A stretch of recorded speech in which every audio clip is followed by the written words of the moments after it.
ఆయేష తల్లిదండ్రులకు హైకోర్టు సూచన చేసింది. హత్య కేసులో సీబీఐ దాఖలు చేసి ఫైనల్ రిపోర్ట్ కోసం సంబంధిత కోర్టులో దరఖాస్తు చేసుకోవాలని ఆయేష మీరా తల్లిదండ్రులకు హైకోర్టు మరోసారి సూచించింది.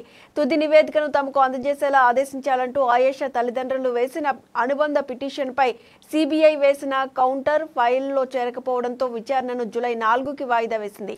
ఈ మేరకు హైకోర్టు న్యాయమూర్తి జస్టిస్ సత్య సుబ్బారెడ్డి శుక్రవారం ఉత్తర్వులు ఇచ్చారు. పిటిషనర్ల తరపు పిచ్చుక శ్రీనివాస్ వాదనలు వినిపిస్తూ తుది నివేదికను పొందేందుకు మృతురాలి తల్లిదండ్రులు అర్హులన్నారు. నివేదికను అందజేసేలా సీబీఐని ఆదేశించాలని కోరారు.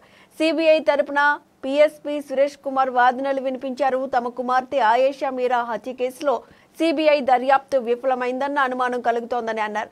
ఇప్పటివరకు ఎలాంటి నివేదిక మాకివ్వలేదు, తెలియజేయలేదు. అందుకే ఈ అనుమానం కలుగుతోందని ఆమె తల్లిదండ్రులు సంషాద్ బేగం, ఇక్బాల్ బాషా అన్నారు. విజయవాడలోని న్యాయవాది పిచ్చుక శ్రీనివాస్ కార్యాలయంలో వారు మీడియాతో మాట్లాడారు. ఇప్పుడు మాకు న్యాయం జరగాలంటే సీఎం చంద్రబాబు కేసును ప్రత్యేకంగా తీసుకోవాలి అని కోరారు.